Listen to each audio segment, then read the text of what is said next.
بلوچستان کی صورتحال کو اور زیادہ سنگین بنا دیا ہے۔ اب ہم پر کوئی اعتماد کرنے کو تیار نہیں ہے۔ ہمارے حکمران اگر یہ سوچتے ہیں کہ بلوچستان کو طاقت کے ذریعے ٹھیک کیا جائے گا، اگر وہ سوچتے ہیں کہ بلوچستان میں فوجی آپریشن سے معاملات حل کیے جائیں گے نا، تو میں ایک بات آپ کو بڑی واضح کہتا ہوں، بڑی معذرت کے ساتھ، کہ آج ہم یہاں آئے نا، کل اگر آپ آپریشن کریں گے، بلوچستان کا ایک بھی سیاسی پارٹی آپ کے ساتھ نہیں بیٹھے گا، ایک بھی سیاسی پارٹی آپ کے ساتھ نہیں بیٹھے گا، کیونکہ یہ غلطیاں تو آپ لوگ کر رہے ہو۔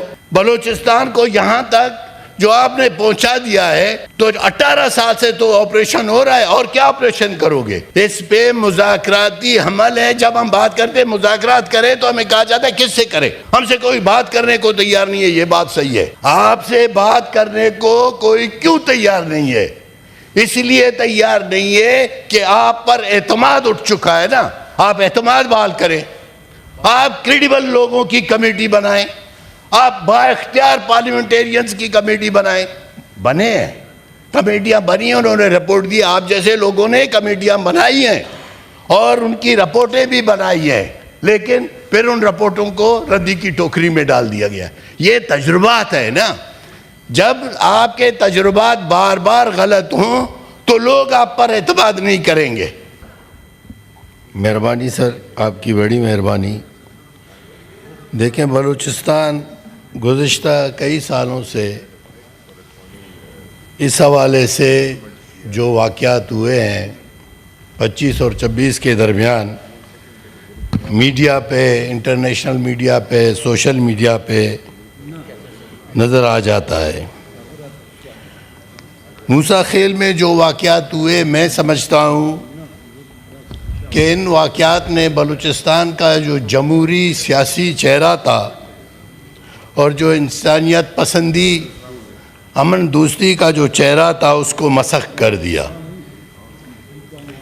چونکہ اس طرح کے واقعات قابل مذمت ہوتے ہیں اور کسی طور پر بھی قابل قبول نہیں ہوتے، تو ایسے واقعات سے بڑے منفی اثرات پڑتے ہیں،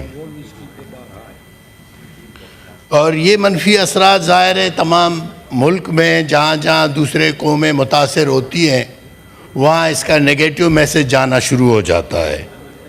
اور ہمیں افسوس ہوتا ہے کہ ہماری میڈیا، ہماری سوشل میڈیا میں لوگ اور ہمارے بڑے بڑے دانشور لوگ، سیاسی پارٹیوں کے لوگ بھی اسی طرح ان معاملات کو دیکھتے ہیں۔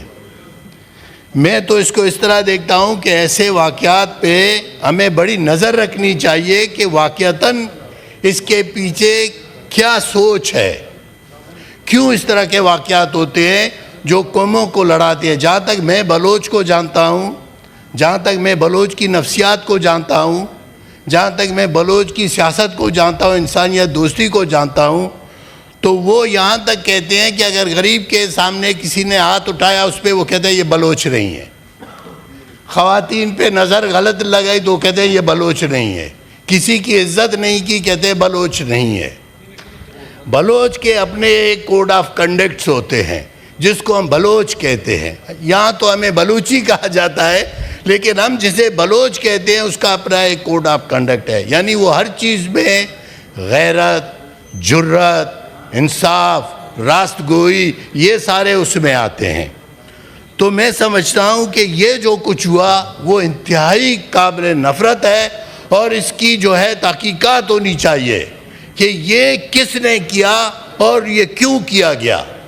واقعتاً جن پہ ہم الزام لگا رہے ہیں وہی لوگ ہیں، ہمارا جن پہ الزام ہے، جن کو ہم مورد الزام ٹھہرا رہے ہیں کہ واقعہ وہی ہے، کیا انہوں نے کوئی ایسی قبولیت کی ہے؟ تو ایسا کچھ نظر نہیں آ رہا ہے۔ دیکھیں، بلوچستان میں جو کچھ اس وقت آگ لگی ہے، یہ آگ جنرل مشرف نے لگائی۔ بلوچستان میں یہ آگ جنرل مشرف نے لگائی، اور وہ آگ اب تک لگی ہوئی ہے اور اس میں لوگ جل رہے ہیں، اس میں بلوچستان کے نوجوان جل رہے ہیں، اس میں بلوچستان کا کاروبار تباہ ہے، اس میں بلوچستان کے عام لوگ جل رہے ہیں، اس میں امن و امان نہیں ہے، وہ سارا صورتحال گمبھیر ہو گیا ہے۔ اور سیاست کو بھی اس نے اپنی نظر کی ہے۔ تو اس صورتحال میں دیکھیے ہمیں ہماری بڑی واضح اور کلیئر موقف ہے۔ ہم سمجھتے ہیں کہ بلوچستان کا مسئلہ، ہم نہیں سمجھتے ہیں، پاکستان کی تمام پولیٹیکل پارٹیز نے اے پی ایس کے واقعے کے بعد جو ایک ساتھ بیٹھے اسلام آباد میں، جس میں پی ٹی آئی تھا، مسلم لیگ، پیپلز پارٹی، جمعیت علماء اسلام، نیشنل پارٹی، بی این پی، ساری پارٹیاں تھیں، اور آپ کی سیول اور ملٹری جو ہے بیوروکریسی تھی پوری، یعنی پوری پاکستان کی جو طاقت ہے وہ ایک ساتھ تھی، اور انہوں نے ایک واضح فیصلہ کیا۔ وہ واضح فیصلہ انہوں نے نیشنل ایکشن پلان کے تحت کیا، وہ کسی عام فیصلہ نہیں تھا۔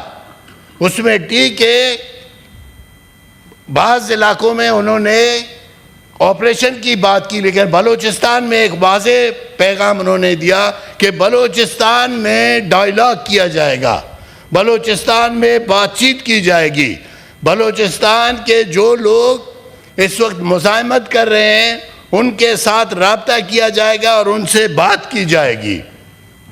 وہ بات کہاں تک گئی آپ کو بھی علم ہے، مجھے بھی علم ہے کہ اس دوران بلوچستان میں نیشنل پارٹی، پشتونخوا میپ اور مسلم لیگ کی حکومت تھی۔ یہ بات آگے بڑھائی گئی، لیکن پھر اچانک اس بات کو جیسے ہی ڈاکٹر مالک کی حکومت ختم ہوئی تو یہ بات وہیں پہ رک گئی۔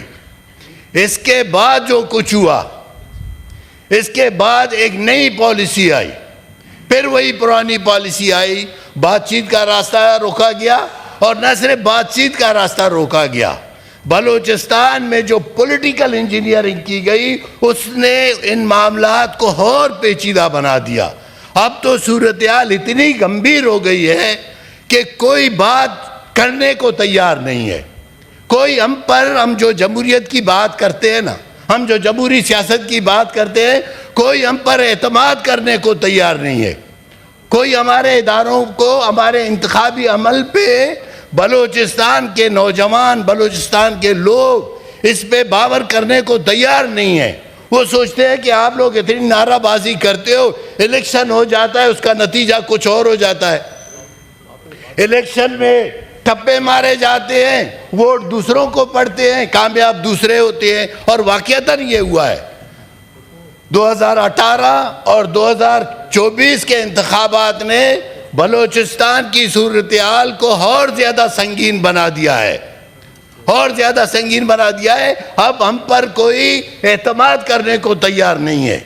ہمارے حکمران اگر یہ سوچتے ہیں، پاکستان کے حکمران اگر یہ سوچتے ہیں کہ بلوچستان کو طاقت کے ذریعے ٹھیک کیا جائے گا، اگر وہ سوچتے ہیں کہ بلوچستان میں فوجی آپریشن سے معاملات حل کیے جائیں گے نا، تو میں ایک بات آپ کو بڑی واضح کہتا ہوں، بڑی معذرت کے ساتھ، کہ آج ہم یہاں آئے نا، کل اگر آپ آپریشن کریں گے، بلوچستان کا ایک بھی سیاسی پارٹی آپ کے ساتھ نہیں بیٹھے گا، ایک بھی سیاسی پارٹی آپ کے ساتھ نہیں بیٹھے گا، کیونکہ یہ غلطیاں تو آپ لوگ کر رہے ہو۔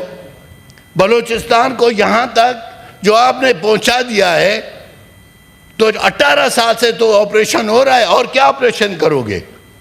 تو میں سمجھتا ہوں کہ اس پہ بات کو آگے بڑھانے کی ضرورت ہے، اس پہ مذاکراتی عمل ہے۔ جب ہم بات کرتے ہیں مذاکرات کریں تو ہمیں کہا جاتا ہے کس سے کریں، ہم سے کوئی بات کرنے کو تیار نہیں ہے۔ یہ بات صحیح ہے، آپ سے بات کرنے کو کوئی کیوں تیار نہیں ہے؟ اس لیے تیار نہیں ہے کہ آپ پر اعتماد اٹھ چکا ہے نا، آپ اعتماد بحال کریں، آپ کریڈیبل لوگوں کی کمیٹی بنائیں، آپ با اختیار پارلیمنٹیرینز کی کمیٹی بنائیں۔ بنے ہیں کمیٹیاں، بنی ہیں، انہوں نے رپورٹ دی، آپ جیسے لوگوں نے کمیٹیاں بنائی ہیں اور ان کی رپورٹیں بھی بنائی ہیں، لیکن پھر ان رپورٹوں کو ردی کی ٹوکری میں ڈال دیا گیا۔ یہ تجربات ہے نا، جب آپ کے تجربات بار بار غلط ہوں تو لوگ آپ پر اعتماد نہیں کریں گے، آپ نے سیاسی انجینئرنگ کر کے اس پوری عمارت کو جو ہے گرا دیا ہے، لوگ ہم پر اور آپ پر اعتماد نہیں کرتے۔ اور یہ جو آپریشن کی بات ہے نا، یہ حقیقت میں اس کو دوبارہ کہنا چاہتا ہوں، آپریشن کا سوچے نہیں. اگر آپ سوچتے ہو آپریشن تو آپ بلوچستان کے تمام جمہوری پارٹیاں اس وقت آپ کے ساتھ بیٹھے نا، ایک بھی آپ کے ساتھ نہیں بیٹھے گا. سب سے پہلے میں ہوں، تھینک یو جمالی اور صاحب. یہ میں آپ کو دوسری بات سر معذرت ایک منٹ دیں سر، میری ایک مجھے میں دیتا ہوں، میں نقوی صاحب دیتا ہوں. آپ مجھے ایک منٹ اور میں جمالی صاحب ایک منٹ اور دیں، میں اپنی تجاویز دوں. میں اپنی تجویز نہیں، دو صورتیں ہیں. میں اپنی اگر تجویز دوں. جمالی صاحب میری بات سن لیں، سر اگر تقاریر جاری رکھنا چاہتے ہیں تو مجھے کوئی اعتراض نہیں ہے، بٹ منسٹر صاحب ہیز ٹو گو. اگر آپ منسٹر صاحب کو موقع دے دیتے ہیں مجھے ایک منٹ دے، میں اپنا وائٹ اپ کر اب بہت ہو گیا، آپ 9 منٹ بول چکے ہیں، کافی ہو گیا. ایک منٹ جی آنریبل منسٹر صاحب آپ رسپانڈ کیجئے اس پہ. بسم اللہ الرحمن